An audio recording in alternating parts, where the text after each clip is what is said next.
Oke, pernah nggak sih kepikiran apa yang sebetulnya bikin sebuah kelompok itu sukses?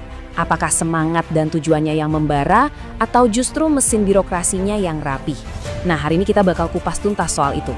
Yuk, kita langsung aja. Coba deh, renungin sebentar.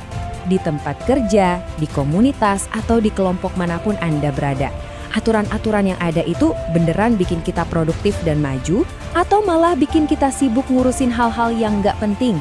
Nah, ini nih pertanyaan utamanya. Oke, kita mulai dari dasarnya dulu ya. Di sumber yang kita bahas ini ada satu konsep kunci yang kuat banget. Namanya organisasi gerakan. Maksudnya apa sih itu? Nah, yang menarik banget di sini tuh penekanannya. Menurut sumber ini, sebuah organisasi gerakan itu hidup matinya ada di tujuannya. Jadi bukan soal seberapa tebal anggaran dasarnya atau seberapa sering rapatnya, bukan itu. Tapi intinya ada tujuan jelas yang mau dicapai bareng-bareng dan semua orang di dalamnya punya kapasitas buat gerak ke sana. Dan ini nih peringatan kerasnya.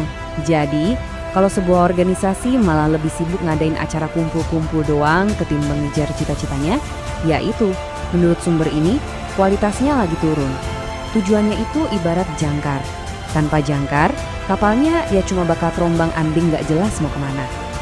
Oke, sekarang kita masuk ke problem utamanya. Ada satu jebakan yang bahaya banget buat organisasi manapun, yaitu saat kita jadi lebih cinta sama aturan mainnya ketimbang sama hasil akhirnya.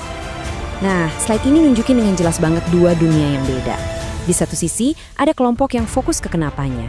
Pokoknya fleksibel, yang penting gol. Di sisi lain, ada kelompok yang kejebak di gimananya. Fokusnya ke proses, ikutin prosedur. Malah lupa tujuan utamanya apa. Coba dengerin kutipan ini. Nene banget kan? Saat berorganisasi cuma buat berorganisasi, jadi aktivitasnya itu sendiri yang jadi tujuan, bukan lagi alat buat mencapai sesuatu. Nah, sumber ini bilang itu kemunduran. Jiwa gerakannya udah hilang. Sumber ini ngasih contoh-contoh spesifik nih, gimana idealisme kadang bisa jadi bumerang. Gara-gara terobsesi sama aturan yang harus sempurna, mekanisme yang teknis banget, atau rapat melulu yang gak ada habisnya, gerakannya malah mandek. Sibuk ngurusin dalamannya sendiri sampai lupa tujuan awalnya apa.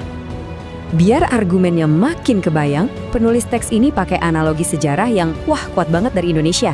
Coba kita lihat gimana dia membangun argumennya ya. Ini pertanyaannya provokatif banget ya kan? Kita semua tahu proklamasi 17 Agustus 1945 itu momen yang sakral.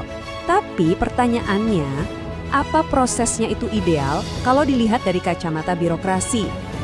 Nah, ini dia realitanya menurut sumber ini. Proklamasi itu kan terjadi di situasi yang genting banget. Gak ada waktu buat musyawarah nasional panjang-panjang atau bikin semua lembaga negara dulu. Gak keburu, keputusan besar harus diambil cepat. Fokusnya cuma satu, merdeka. Titik. Jadi poin utamanya di sini apa? Prinsipnya yaitu kemerdekaan. Itu jauh lebih penting daripada urusan teknis dan prosedur. Aturan dan mekanisme itu kan ada buat melayani misi, bukan sebaliknya. Kalau aturannya malah jadi penghalang, ya aturannya harus diubah.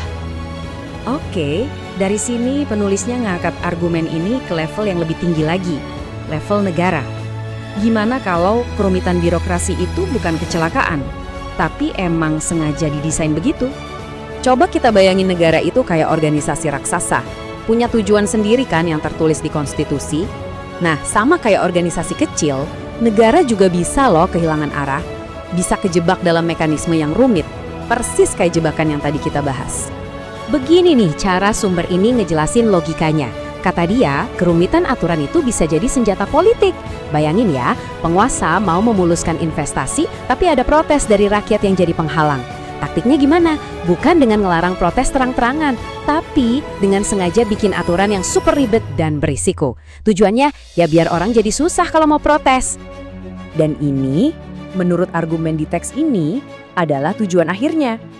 Kalau rakyat udah dibikin pusing sama aturan yang jelimet cuma buat nyampein pendapat, lama-lama mereka bakal mundur. Mereka bakal mikir, politik itu rumit banget, bukan urusan gue lah. Nah, inilah yang disebut sebagai upaya demobilisasi kesadaran.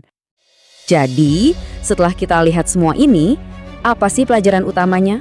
Apa yang bisa kita bawa pulang dari pembahasan ini? Intinya tuh ini, Di setiap organisasi, di setiap gerakan, bahkan di level negara, selalu ada pertarungan antara dua hal ini. Pertanyaannya, kita di sini buat ngejar tujuan besar atau cuma buat ngejalanin mesin birokrasi aja? Dan untuk menutup pembahasan kali ini, saya mau balikin lagi pertanyaan itu ke Anda. Coba deh, lihat lingkungan sekitar Anda, dimanapun Anda aktif. Energi Anda itu lebih banyak habis buat dorong misi biar tercapai, atau cuma buat mastiin semua formulir udah diisi dengan benar? Coba direnungkan. Sampai ketemu di pembahasan selanjutnya.